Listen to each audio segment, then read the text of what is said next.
Dimanapun kau duduk, kau berdiri, saudaraku, lemparkan berkat ke kiri kananmu. Be blessed. Be blessed. Silakan duduk jemaat Tuhan. Suasana kayak gini nih ya saudaraku ya. Saya jujur, honestly saudaraku. Kalau saya nggak harus nyampein firman, saya lanjutin ini saudara. Oh, such precious saudaraku. Di suasana seperti ini saya lahir saudara. Sekian puluh tahun yang lalu, lebih dari 20 tahun lalu mungkin ya. Di kota Solo. Di tengah suasana seperti ini. Seorang Nita yang nggak tahu apa-apa. Yang sangat antipati untuk diajak ke gereja Kristen saudara. Pada saat itu. I was not a Christian before. Saya berdiri mungkin ya sama gereja kita di kota Solo itu tadinya bioskop, saudara, gedung bioskop. Jadi ya seperti ini. Saya cari tempat di belakang situ. Dan di tengah penyembahan seperti itulah saudaraku, saya menangis. Saya nggak tahu, I cannot stop my tears. Saya hanya bisa nangis dan saya kayak orang bingung. That's the first time kebayang ya Bu, kayak don't know what to do gitu, kayak what happened to me gitu, kayak aku kenapa ya gitu, kok bisa ya, nggak bisa stop gitu, nangis dan disitulah saya dengar satu suara bertanya kepada saya, kamu cari siapa? That's the first time saya lahir saudaraku. Anyway, bangkit lagi ya saudara ya, bangkit lagi ya, kenali dan cari Tuhanmu. Kalau saudara ketemu dengan pribadi ini, your life will change forever. Saya akan masuk pada bagian yang terakhir dari seri firman Tuhan di bulan Maret ini, saudaraku. On how to live a meaningful life. Dan saya akan close, saya akan tutup khotbah di bulan Maret ini dengan satu judul firman Tuhan. Do the best. The best thing to do in life. Hal terbaik yang bisa kau lakukan dalam hidupmu. Saya ajak saudara kita baca terlebih dulu di dalam Mazmur pasalnya yang ke-90. Dari ayat 3 sampai ayat 12. Stick di sana saudara, kita akan baca dari ayat 3, 4 terlebih dulu, 3 dan 4. Nanti kita akan lanjutkan sampai ayat 12. Engkau mengembalikan manusia kepada debu, E-nya huruf besar saudaraku, ini Tuhan. Dan berkata, kembalilah hai anak-anak manusia, sebab di matamu 1000 tahun sama seperti hari kemarin apabila berlalu, atau seperti suatu giliran jaga di waktu malam. Saudara, banyak orang berpikir bahwa kitab Mazmur itu ditulis oleh Raja Daud. Which is true, betul saudara. Jadi sangat banyak Raja Daud itu menulis kitab Mazmur, tapi enggak semuanya. Not all of them. Salah satunya adalah Mazmur 90 ini. Kalau saudara mau buka sedikit beberapa ayat di depan, ayat pertamanya, maka saudara bisa melihat siapa penulis dari kitab Mazmur 90 ini. Boleh dilihat sedikit, beri sedikit aja. Ayat yang pertama, siapa saudara? Ada yang menemukan? Musa. Mazmur 90 ini bukan ditulis oleh Raja Daud, saudaraku, tapi ditulis oleh Musa. Pastor, kenapa begitu penting untuk kita tahu siapa penulisnya? Kalau kita tahu penulisnya, then ayat-ayat yang nantinya kita baca itu beginning to make sense gitu, saudaraku. Kalau kita salah penulisnya, kita nggak tahu what's going on dalam kehidupan orang itu. Kenapa dia menulis apa yang dia tulis gitu, saudaraku. Kalau saya bacakan selanjutnya di ayat kelima, nanti saudara akan mulai mengerti kenapa kok ditulis begitu, saudara. Engkau menghanyutkan manusia. Mereka seperti mimpi. Masih ingat pada saat kelahiran Musa, saudaraku, bertepatan dengan peristiwa dibunuhnya bayi laki-laki bangsa Israel. Kedua orang tua Musa harus mengambil Musa dan untuk menyelamatkan bayi kecil mereka ini, mereka harus menghanyutkan bayi ini. Dan it begins to make sense ya, saudara. Kenapa Musa menulis begitu?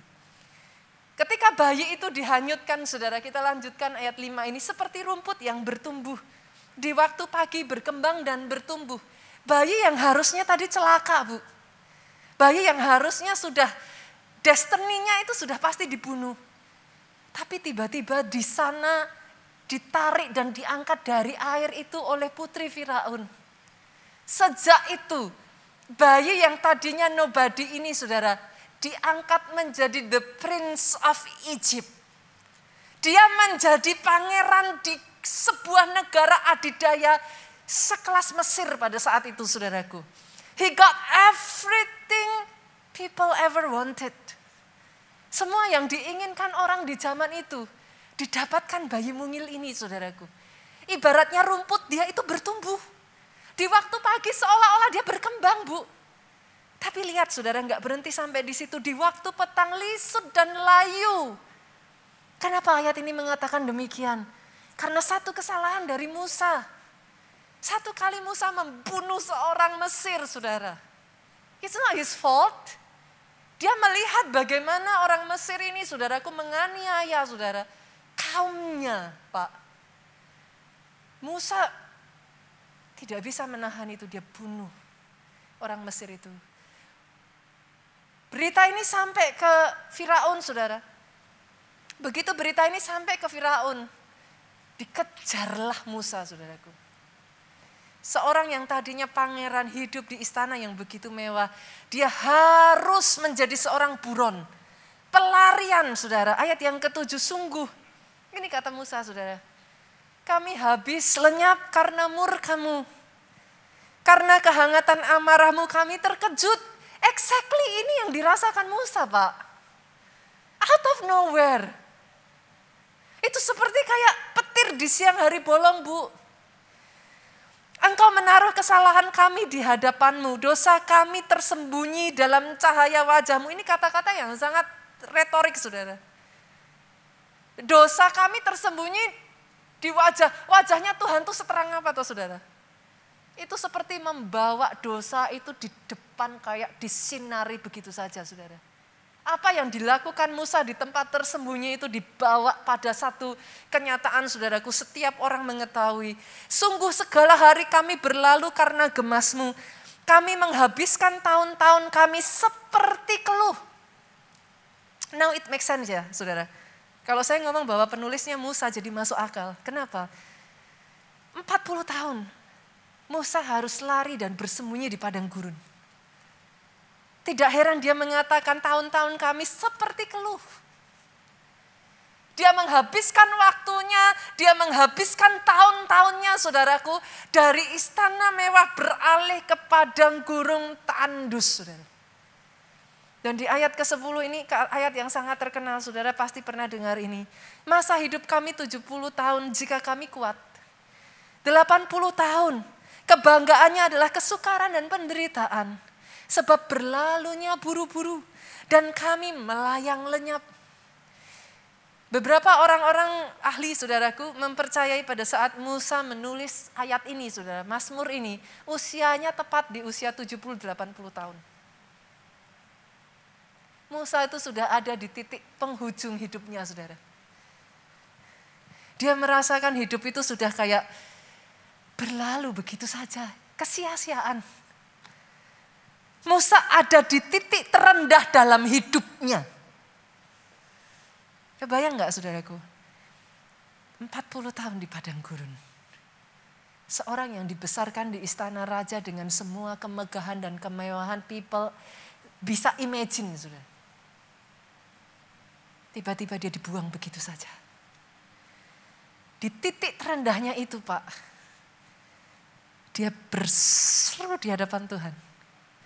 Dia menaikkan satu doa yang saat ini saudara dan saya, kalau nanti saya bacakan ayat ini, saudara akan menganggap ini buat sebagian orang adalah ayat emas. Ini doa yang diserukan Musa, siapa yang mengenal kekuatan murka dan takut kepada gemasmu? Ayat 12, saudara. Ajarlah kami menghitung hari-hari kami sedemikian, hingga kami beroleh hati bijaksana. Ajar kami, Tuhan, menghitung hari-hari. Musa ini ada di satu titik di mana dia sudah tidak punya apapun lagi, saudaraku. Dia berpikir bahwa that is it. Hidupnya sudah berakhir. Sampai di titik terendah itulah dia berseru kepada Tuhan, Lord, teach me. Ajari aku. Untuk aku bisa hidup bijaksana. Saudaraku, dengar ini baik-baik. Dengar ini baik-baik.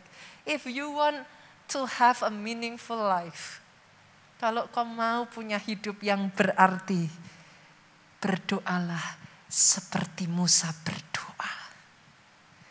Ajar aku Tuhan menghitung hariku.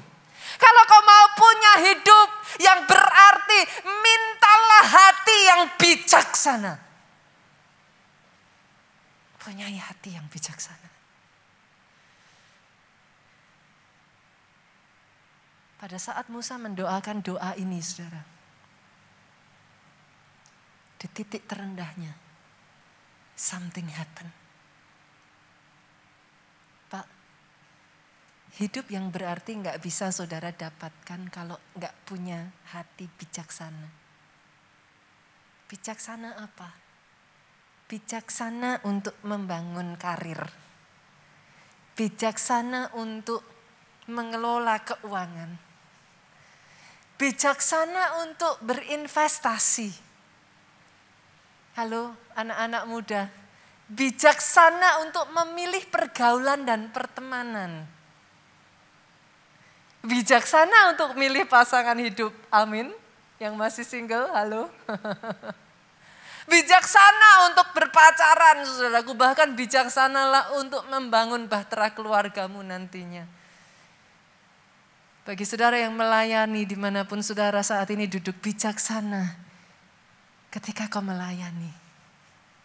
Bijaksana, gunakan waktumu, saudaraku. Saya berdoa doa Musa ini jadi doa pribadi, lepas pribadi di tempat ini. Boleh saya dengar kata amin yang keras dari tempat ini, saudaraku? Pertanyaannya, Pastor, bagaimana cara saya bisa beroleh hati yang bijaksana? Saya ajak ya saudara buka Efesus pasal yang kelima, kita lihat yuk. Ayat 15 dan kita lompat ayat ke-17. Saya bacakan ya. Karena itu perhatikan dengan seksama bagaimana kamu hidup. Pastor, gimana saya bisa beroleh hati bijaksana? Firman Tuhan ngomong, perhatikan dengan seksama bagaimana kamu hidup. Jangan hidup seperti orang bebal, tetapi seperti orang arif. Bolehkah saya ganti? Jangan hidup seperti orang bodoh. Betul, saudaraku? Kalau kita mau beroleh hati bijaksana, jangan hidup seperti orang bodoh. Tapi hiduplah seperti orang arif, orang bijaksana. Ayatnya yang ke-17. Sebab itu janganlah kamu bodoh. Tapi usahakan supaya kamu mengerti kehendak Tuhan. Kalau saya ganti begini gimana saudaraku? Janganlah kamu bodoh. Artinya, orang yang mengusahakan untuk mengerti kehendak Tuhan adalah orang yang bijaksana. Aminnya boleh yang keras? Kalau yang kau kejar, yang kau usahakan, yang kau cari, itu kehendak Tuhan, artinya kau orang yang bijaksana. Sebaliknya saudaraku, di luar kehendak Tuhan, bolehkah saya katakan semuanya kesia-siaan? Musa dalam kehebatannya Pak, kurang apa dia Bu? Prince of Egypt, he got everything. Dia dibesarkan dengan pendidikan terbaik di zamannya. Dia belajar berpikir dengan logika terbaik. Dia punya strategi terbaik. Pemikirannya, all the best. Tapi kemana itu membawa dia? Come on. Musa harus belajar. Kehendak Tuhanlah yang terbaik. Di luar itu, semuanya kesia-siaan. Sejak saat Musa mengejar kehendak Tuhan, saudara. Tiba-tiba sesuatu berubah. Musa yang seharusnya sudah di ujung kematian Pak, 70-80 dia menulis itu. Pertanyaan saya Bapak Ibu, Apakah Musa meninggal di usia 80 tahun? Come on. Kita buka yuk. Ulangan pasal 34 ayatnya yang ke-7. Kita lihat. Musa berumur 120 tahun ketika ia mati. Apakah dia mati meninggal dalam keadaan yang sakit? Apakah dia mati meninggal dalam keadaan yang sudah lupa ingatan? Matanya belum kabur, kekuatannya belum hilang. Orang yang sudah ada di titik penghujung, orang yang sudah ada di dead end, orang yang sudah menyerah, hampir putus asa, saudaraku. Apa yang membuat Musa tiba-tiba berubah, mendapat kekuatan baru? Dengar ini, saudaraku. Kalau engkau mengejar kekuatan kehendak Tuhan, ada kekuatan yang tidak kasat mata, itu membacking engkau. Tiba-tiba engkau dibawa terbang seperti pada Raja Wali. Tiba-tiba ada kekuatan baru saat kau mengejar kehendak Tuhan, saudara. Tangan yang tidak terlihat itu seperti mengangkat rohmu kembali. Bolehkah saya katakan ini, kalau ada di antara saudara saat ini kau yang merasa sudah capek, Pastor, I'm very tired right now. Ada di antara saudara yang merasakan, saudaraku, kadangkala ya saudara buka mata di pagi hari dan saudara kayak, I don't know what to do gitu. Saudara kayak kehilangan visi gitu. Kayak nggak tahu mau ngapa gitu. Sudah kayak kehilangan arah, kayak sudah very tired. Kalau itu keadaanmu hari ini, izinkan saya katakan di tempat ini, rendam dirimu sedemikian rupa dalam hadirat Tuhan, saudaraku. Di tempat ini, saudara, usahakan untuk engkau menemukan kehendak Tuhan dalam hidupmu. Banyak orang, seringkali orang Kristen belum dapat udah lari dulu, Pastor. Ini jodoh yang dari Tuhan atau belum? Lah sudah dibawa doa belum? Tak doain gak denger-denger, Pastor. Terus kalau enggak dengar-dengar, apa yang kamu lakukan? Tabrak, Pastor. Di depan mata, orangnya cakep, kekayaannya banyak, punya banyak talenta. Tunggu apa lagi, Pastor? Hanya untuk mendapatkan, dengar kata-kata saya ini, saudaraku. Kesia-siaan. Di luar kehendak Tuhan, sebagus apapun, seindah apapun nampaknya, sehebat apapun di depannya, di luar kehendak Tuhan, semuanya kesia-siaan. Saya berdoa atas tempat ini, pribadi lepas pribadi, engkau temukan kehendak Tuhan, rencana Tuhan atas hidupmu. Saya berdoa jadi dalam kehidupanmu, sehingga hidupmu adalah life worth remembering. Hidupmu a meaningful life. Hidup yang berarti, saudara. Sekarang saudara tanya sama saya, Pastor, kalau gitu kata kuncinya berarti saya harus ngerti kehendak Tuhan. Gimana caranya saya ngerti kehendak Tuhan? Kalau kayak Pastor bisa dengar enak. Lah saya, gimana caranya? Kita lihat ya, saudara. Saya ajak saudara buka lagi tadi Efesus 5 ayat 17, 18. Tapi dalam bahasa Indonesia sehari-hari. Itu memudahkan kita ngerti, saudara. Saya bacakan ya. Ditulisnya kadang Alkitab itu memang keras, saudara. Jangan bodoh. Itu diulang-ulang terus, saudara. Jangan bodoh. Selidikilah apa yang dikehendaki Tuhan. Saya ganti ya. Selidikilah firman Tuhan. Masalahnya banyak anak Tuhan sukanya bukan menyelidiki firman tapi terima jadi. Benar enggak? Makanya kenapa saudara senang dengar khotbah? Kan enak, Pak. Sudah dikunyah sama hamba Tuhannya. Kan? Pastor, saya tuh kalau baca Alkitab gak ngerti-ngerti. Tapi kalau pendetanya khotbah tiba-tiba, ting, betul ya, betul gitu. Sudah ngerti ya saya maksud kan? Akhirnya banyak orang Kristen maunya cuman terima jadi. Tapi gak mau nyelidiki. Coba saya tanya saudaraku. Kalau saudara punya anak masih bayi, ada nggak anak yang masih bayi bisa makan sendiri? Nggak ada ya ibu-ibu ya, nggak ada. Wajar dong kalau gitu anak masih bayi disuapin, wajar. Cute ya, lucu kan, gemes gitu saudara. Tapi coba saya tanya Pak, kalau anak Bapak sudah 18 tahun, terus ngomong, suapin dong. Saudara ibu-ibu, halo, ibu-ibu aja dulu, saya bilang.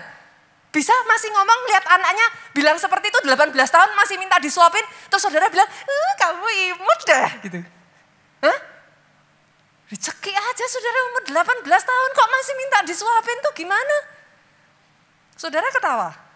Tapi berapa banyak orang Kristen? Ayo. Setahun boleh lah. 2 tahun oke, 3 tahun. Nah kalau 5 tahun, udah 10 tahun.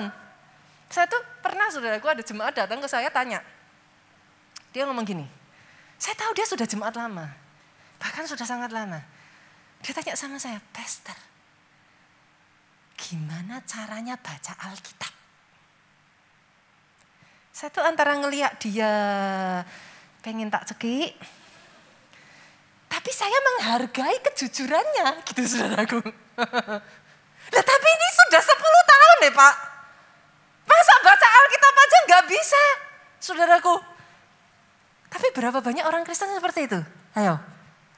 Saya dulu ya saudara, saya nggak tahu dengan saudara. Dulu saya kalau mau baca Alkitab caranya gini. Itu Alkitab kalau sekarang kan sudah di handphone ya, lain cerita saudara. Kalau dulu itu kan Alkitab tebel, benar ya? Saudaraku tebel kan? Kita mikir dong, sebenarnya bukan nggak tahu gimana bacanya. Sejujurnya kalau bahasa yang lebih tepat, males baca semua gitu kan. Benar kan saudaraku? Segitu tebel gitu kan. Jadi saya taruh saudaraku, menghadap ke atas. Saya tutup mata saya dalam nama Yesus. Celak gitu. Terbuka kan bukunya, dek gitu kan saudaraku. Terbuka 2, langsung saya dalam nama Yesus. Ini dia suara Tuhan, gitu saudaraku. Ada nggak yang kayak saya gitu saudara kalau baca Alkitab? Saking kita nggak ngerti. Bolehkah saya sarankan saudara di tempat ini ikut SOM? Apa itu SOM, Pastor? Sekolah Orientasi Melayani. Belajar. Saya dulu juga nggak ngerti. Gimana cara baca Alkitab? Yang ada saudara, Alkitab dulu itu adalah obat paling manjur untuk nemenin saya bubuk tidur. Saya tuh, ada nggak ya yang kayak saya ya? Saya suka denger wayang saudara. Neng nong gitu kan saudara. Nah biasanya kalau saya denger wayang itu pas malam mau tidur. Habis itu neng nong ngantuk Pak. Gitu. Tapi semenjak saya bertobat, saya pakai Alkitab jadi obat tidur saudaraku. Saya kasih kuncinya saudara. Coba buka bilangan saudara. Itu baca aja dari awal saudara nanti sebentaran kayak itu loh ngitung domba itu loh saudaraku. Ngantuk. Karena semuanya 1100 sekian gitu kan. Bangsa ini dari suku ini sekian kayak gitu ngantuk saudara. Banyak di antara saudara seperti itu. Tapi kalau saudara nggak bisa menyelidiki firman, bagaimana saudara tahu kehendak Tuhan? Ayo ikut SOM.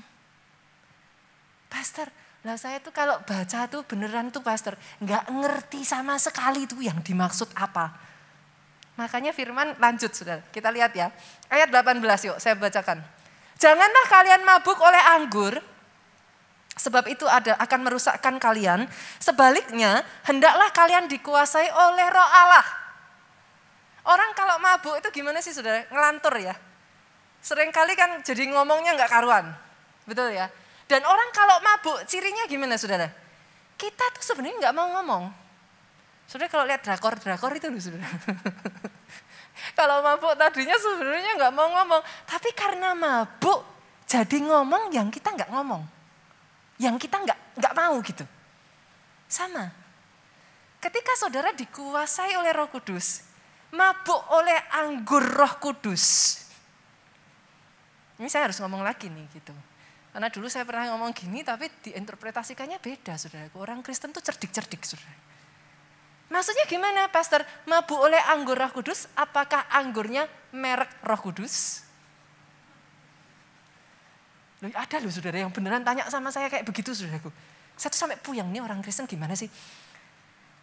Mabuk oleh anggur Roh Kudus yang dimaksud saudara dikuasai. Sehingga bukan lagi yang saudara mau.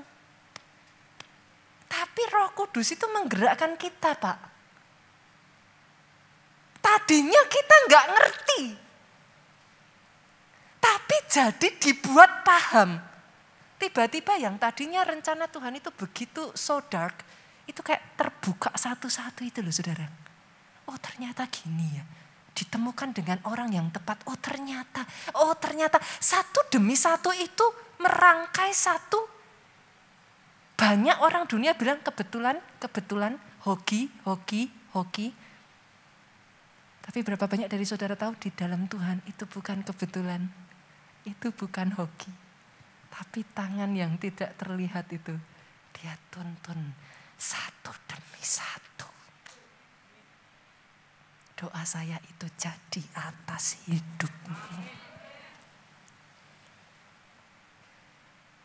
Pastor kalau gitu, kehendak Tuhan atas hidup saya apa? Nah ini saya bawa dua saudara. Ada dua macam kehendak Tuhan. Yang satu kehendak Tuhan yang general. General itu untuk semua orang sama. Tapi yang kedua, ada yang namanya kehendak Tuhan yang spesifik. Nah, untuk yang spesifik ini saudara, jangan ditiru ya, jangan copy paste. Pastor, kenapa ya saya lakuin yang dilakuin pendeta itu ngomong kayak gitu, tapi saya lakuin kok beda ya? Karena itu kehendak Tuhan atas dia spesifik. Belum tentu kalau saudara lakukan exactly the same, hasilnya akan sama saudara. Tapi hari ini saya nggak akan masuk ke situ dulu.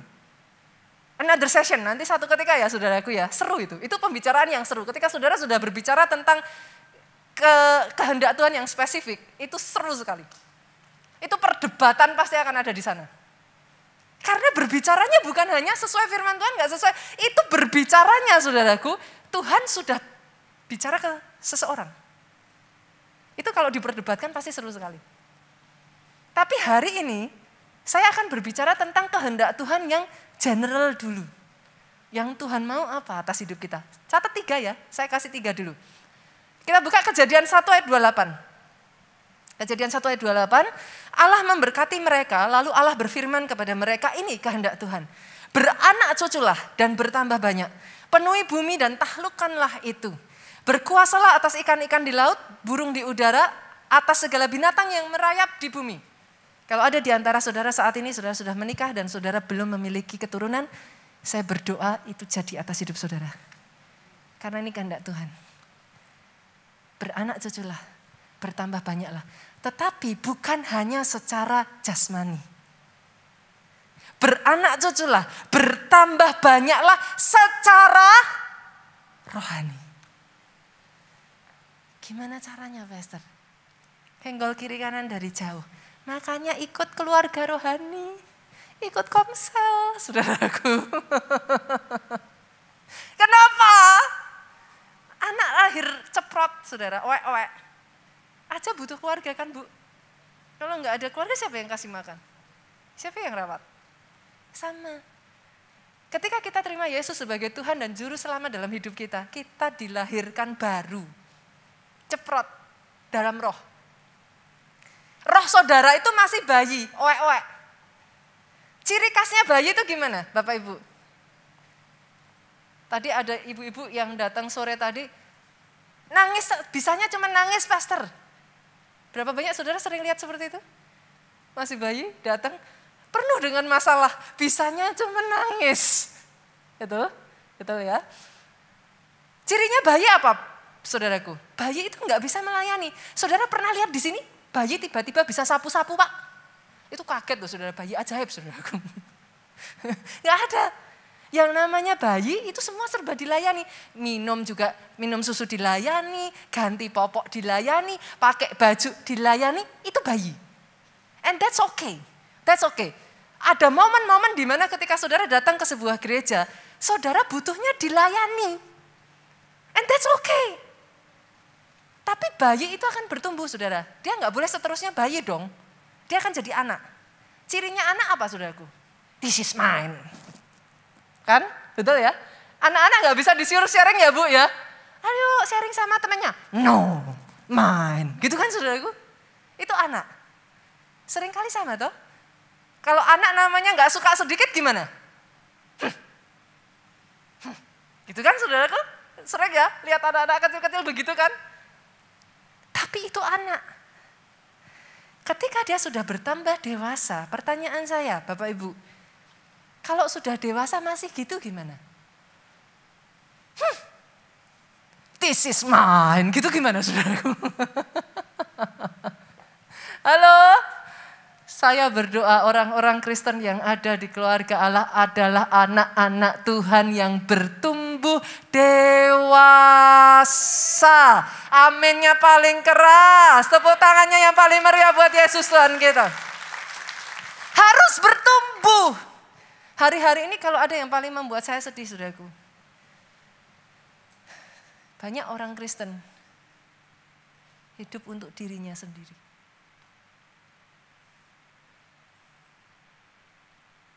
Saudara lihat anak-anak, they can say, me, aku. Kalau boleh saya mengingatkan kita semua ya saudara, we are people with mission. Kita orang-orang yang diberi misi di muka bumi ini. Jangan hidup untuk diri kita sendiri. Beberapa waktu yang lalu saya mendengarkan salah satu pembicaraan dari Profesor Renald Kasali, saudara. Sampai hari-hari ini muncul generasi yang disebut sebagai strawberry generation. Apa itu strawberry generation? Luarnya cute, lucu kan strawberry itu saudaraku, gemes gitu kan. Tapi dalamnya rapuh. Berapa banyak saudara kalau di sosmed dengernya apa sekarang? Butuh healing, butuh healing. Betul? Betul kan? Dikit-dikit healing saudaraku. Baru jalan sebentar capek. Udah kerja keras. Itu tuh saya mikir loh saudara. Kalau didengar sama, saya tuh masih ingat zaman nenek saya ya saudara. Itu dari rumah jarak kilometer berapa itu saudaraku. Jalan kaki kok kalau ke pasar. Betul? Anak muda sekarang gak usah ke pasar. Ke mall. Baru naik tangga dikit. Apa bilangnya? Kenapa? Sudah lama jadi manusia rebahan, saudara. Betul? Akhirnya jadi generasi yang lembek sekali. Dikit-dikit gak kuat, dikit-dikit udah menyerah. Dikit-dikit cepat sekali. Profesor Renald Kasali itu sampai mengatakan, sangat mudah sekali mengatakan, I'm depressed. Depresi, saya stres. Betul? Saudara sering dengar kata-kata itu? By the way, saudaraku, itu kata-kata yang tidak boleh didiagnosa sembarangan orang loh saudara. You have to go untuk orang yang spesifik untuk bisa mengatakan you are depressed, you know. Enggak sembarangan kita bisa ngomong I'm depressed. Itu sebabnya hari ini saya mengatakan kepada saudara, yuk kita sebagai anak Tuhan dipanggil punya misi. Engkau tidak hidup untuk dirimu sendiri. Kalau engkau dipulihkan untuk memulihkan. Engkau diberkati untuk jadi berkat. Jangan hidup untuk diri kita sendiri. Itu kehendak Tuhan. Ceritakan kebaikan Tuhan. Ceritakan kebesaran Tuhan. Jangan do nothing. I live for myself. Kerja untuk diri sendiri. Mikirin diri sendiri aja udah puyeng kok pastor, apalagi mikirin orang lain. Itu honestly sudah, I'm very concerned hari-hari ini. Bolehkah saya tantang jemaat keluarga Allah, yuk bangkit yuk. Kita sebagai anak Tuhan punya tanggung jawab atas bangsa ini. Bangsa ini butuh engkau. Kau punya tanggung jawab atas kota Jakarta ini. Kota ini butuh engkau. Kalau yang di dalam saja gelap, bagaimana yang di luar? Semakin gelap, saudara. Dibutuhkan anak Tuhan yang mau bangkit, bayar harganya. Doa puasa kali ini, pakai waktu, bayar harganya, saudaraku. Hari-hari ini di gereja kita ya, saudaraku. Saya bersyukur, saudara, keluarga Allah punya orang-orang yang luar biasa. Saya angkat topi dengan leader-leader para pelayan Tuhan dan jemaat keluarga Allah. Di waktu-waktu ini, pakai waktu ini doa puasa. Bangkit untuk Indonesia kembali, saudara. Kekristenan saat ini, saudara, jangan main-main. Sedang ada di titik salah satu yang paling rendah di Indonesia. Ini waktunya Indonesia bangkit. Harus ada orang kuat yang mau berdiri untuk bangsanya. Saya berdoa itu saudara. Aminmu yang paling keras, saudaraku. Yang kedua, saudara. Yang kedua, apa kehendak Tuhan untuk setiap kita? Tuhan mau saudara meneruskan warisan spiritual. Teruskan itu. Saya ada sebagaimana saya ada sekarang ya saudaraku. Saya bersyukur karena saya punya papi mami, orang tua yang meneruskan warisan spiritual dalam hidup saya. Papi mami saya ya dua-duanya sama saudaraku. Adalah orang yang sedikit-sedikit berdoa. Setiap kali saya cari mereka, saya ke kamar, saya lihat mereka berdoa. Mereka orang yang sangat suka berdoa saudara. Dan papi mami saya saudaraku sangat mengajarkan kepada saya sedikit-sedikit saudara. Bawa doa. Mau kerja, doa dulu. Cari nama buat perusahaan, bawa doa. Dan saya melihat hasilnya, saudara. Setiap kali papi mami saya berdoa seperti itu, mereka dapat nama. Satu kali, saudaraku, mami saya itu bergerak di bidang garment, saudara, kain. Satu kali dia muncul dengan satu nama tertentu yang Tuhan kasih ya, saudara. Dia bercerita kepada saya, begitu nama itu di launching, boom. Orang nggak kenal, nggak tahu apa-apa, tiba-tiba orang beli, saudara. Saya yang masih kecil, Nita kecil, bertumbuh dengan mendengar itu semua. What do you think I become, saudaraku? Mami saya orang yang sangat keras dalam mendidik anak-anaknya untuk persepuluhan. Dia akan selalu ngomong sama anaknya, bulan ini nggak persepuluhan, bulan depan jangan harap dapat uang saku. Itu saya kecil, saudara. Dan dari saya kecil, mami saya itu mendidik dengan sangat keras.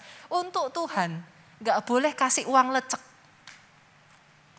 Saya tuh dikasihnya tuh, kalau mami saya ya mau kasih persepuluhan ya sudah. Itu uangnya yang baru semua tuh sudah. Diambil dari bank khusus untuk itu. Saya dididik sejak kecil seperti itu.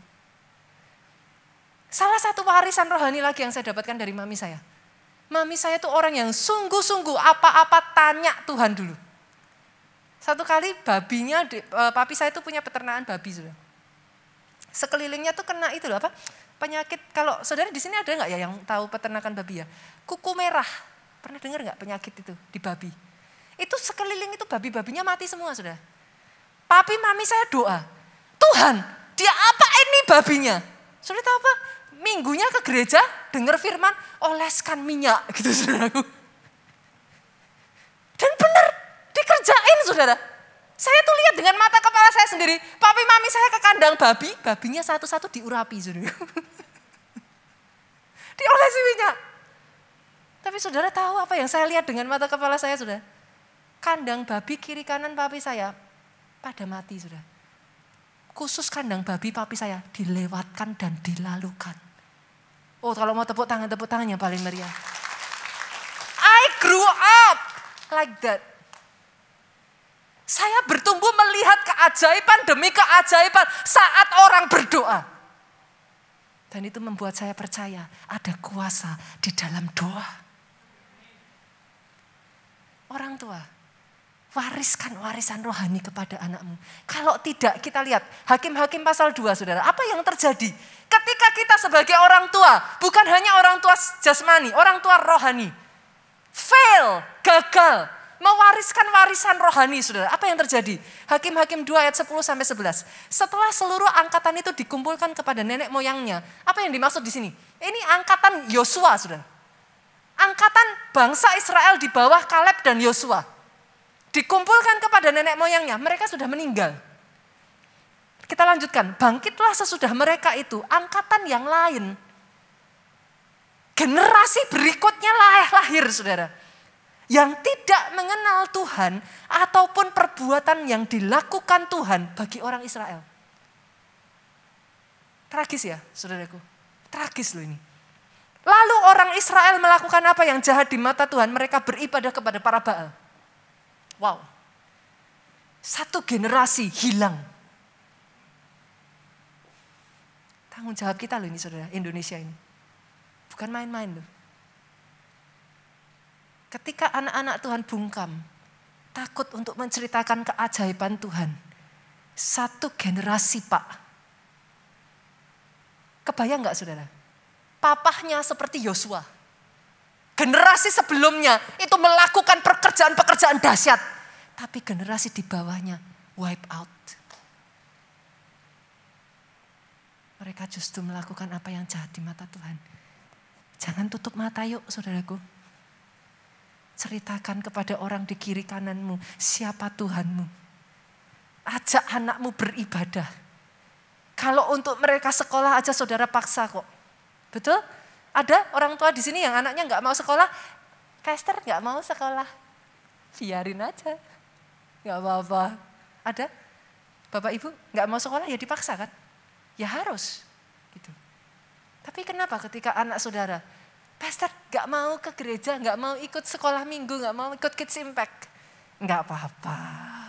Masih kecil kok, wajar. Halo, didiklah mereka dalam takut akan Tuhan sejak masa kecil mereka. Itu kehendak Tuhan saudaraku. Yang ketiga, saya tutup dengan ini saudara. Pemain musik boleh maju ke depan. Pastikan saudaraku. The best thing to do in life. Kumpulkan hartamu di surga. Pastor, apakah jadi orang Kristen gak boleh kaya? Jadilah kaya, saudara. Saya akan very happy. Saya akan senang sekali melihat saudara kaya, saudara diberkati, saudara sukses. Jadi konglomerat bila perlu, saudara. Go ahead. Tapi jangan pernah lupa ini. Sama seperti kau bekerja keras untuk memperoleh kekayaan di bumi. Bekerja keraslah mempersiapkan kekayaanmu di surga.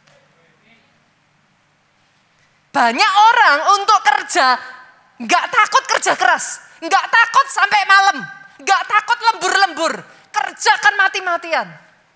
Tapi begitu sampai di pelayanan, sampai saudara mengumpulkan harta saudara di bumi, saudara katakan, Pastor, I'm very busy. Saya gak punya waktu, Pastor. Saya udah capek seharian. Halo, bolehkah saya katakan hari ini? Saya berdoa dari tempat ini. Ada orang-orang yang mendoakan doa Musa. Ajar kami Tuhan. Beroleh hati bijaksana. Bangkit berdiri jemaat Tuhan. Datang di hadapan Tuhan. Hidupku yang tadi. Hidupku menggenapi firman-Mu. Jadi saudaraku, tanda mujizat sertai tiap langkahku. Dia bersama dengan engkau. Oh, dia di dalam engkau. Jadi bukti kebesaran-Mu. Jemaat yuk, come on, sama-sama katakan. Hidupku menggenapi firman-Mu. Tanda mujizat menyertai-Mu, saudaraku. Yes. Tiap langkahku Kau bersama. Yes. Jadi bukti.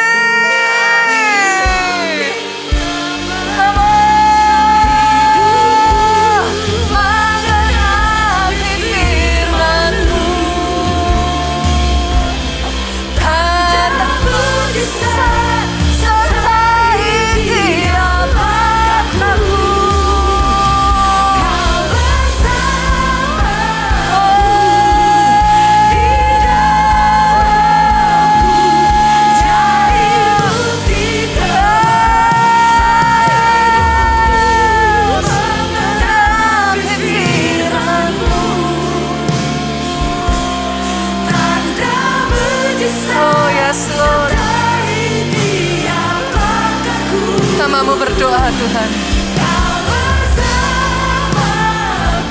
They are not lack of anything. Jadi bukti kebesaran-Mu. berjalan, kau tidak berjalan seperti orang dunia berjalan. Langkah-langkahmu, kau doakan orang sakit, si sakit sembuh. Come on. Semesta menantikan penyataan kebangkitan anak-anak Tuhan. Engkau tidak berjalan seperti orang pada umumnya berjalan. Di setiap langkahmu kau tahu ada jejak kaki Tuhan di situ. Berapa banyak orang Kristen hari-hari ini lack of power. Hidupnya tuh seolah-olah nggak ada kekuatan gitu, saudara. Nggak ada powernya, nggak ada kekuasaannya. Tapi saya berkatakan sejak dari hari ini, saudaraku, ajari aku Tuhan, ajari aku menghitung hari-hariku sedemikian hingga aku beroleh hati yang bijaksana. Ajari aku Tuhan. Aku tidak mau diingat dengan cara yang salah. Firman minggu lalu, saudaraku. Yes, Absalom ingin diingat, saudaraku. Tapi orang mengingat dia karena apa?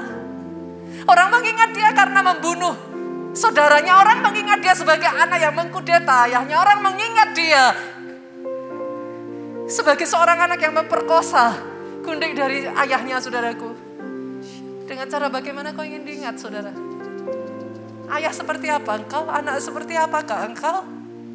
Leader seperti apakah engkau? Orang Kristen seperti apakah engkau? Tapi hari ini saya berdoa, saudara. Ini yang kau katakan. Ini yang menjadi perkataan dan doamu. Hidupku menggenapi firman-Mu. Saat kau menyelesaikan finish kehidupanmu di muka bumi ini, tidak ada satu pun yang belum digenapi Tuhan atas hidupmu, saudaraku. Dia tidak jauh buat engkau. Dia ada bersama engkau, di sampingmu, di dalammu. Come on, coba Tuhan, yuk sama-sama katakan. Yes. Come on. Oh yes Lord. Bangkitkan kembali anak-anakmu Tuhan. Bangkitkan kembali umatmu di tempat ini.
Tanganmu, saudaraku, diberkati saudara oleh Tuhan. Amin.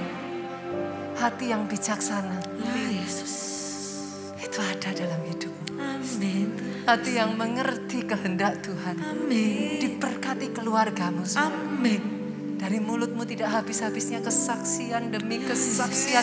Betapa baik, betapa dahsyat, betapa hebat Tuhan itu. Diberkati engkau dengan masa depan gilang gemilang. Amin. Sehat sesehat-sehatnya, umur panjang ada atas hidupmu. Amin.